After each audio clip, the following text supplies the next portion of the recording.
அனைவருக்கும் வணக்கம். நாம் இன்று பார்க்க இருப்பது 63 நாயன்மார்களில் ஒருவரான இளையாண்டிக்குடி மாறனார் நாயனாரின் கோவில் மற்றும் அவரை வழிபடும் முறைகள். இளையாண்டிக்குடி என்பது காரைக்கால் அருகில் உள்ள ஒரு சிறிய ஊர்.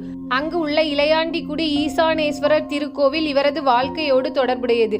இங்கு சிவபெருமான் ஈசானேஸ்வரர் என்றும் அம்பாள் பிரகிருதி நாயகி என்றும் காட்சியளிக்கின்றனர்.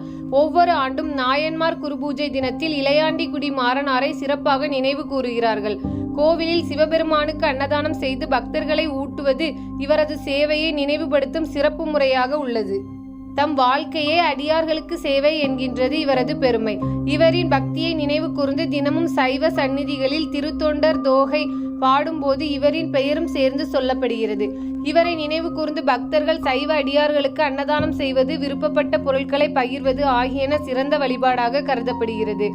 அடியார் சேவை இறைவன் சேவை என்ற கொள்கையை பின்பற்றுவது இவரின் பெருமையை உணர்வது. இறுதியில் மாறனார் சிவபெருமானால் அழைக்கப்பட்டு திருக்கைலாயத்தில் சிவபீடத்தில் நிலை பெற்றார்.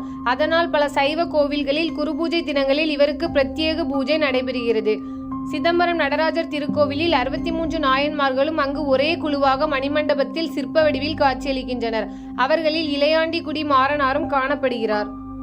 அன்னம், காய்கறி உணவுகள் நிவேதனமாக செய்து பக்தர்களுடன் பகிர்ந்து கொள்வது வழக்கம். சிறப்பான நாள்களில் ஈசானேஸ்வரர் திருக்கோவில் அபிஷேகம், ஆராதனை நடைபெறும். இதனால் நமக்கு கிடைக்கும் பயன் என்னவென்றால், இளையாண்டிக்குடி மாறனாரை வணங்குவோர் பசிக்கும் இடமில்லாத குடும்பம் பெறுவார்கள் என நம்பப்படுகிறது. வீட்டில் எப்போதும் அன்னபலம், வளம், ஒற்றுமை நிலைக்கும்.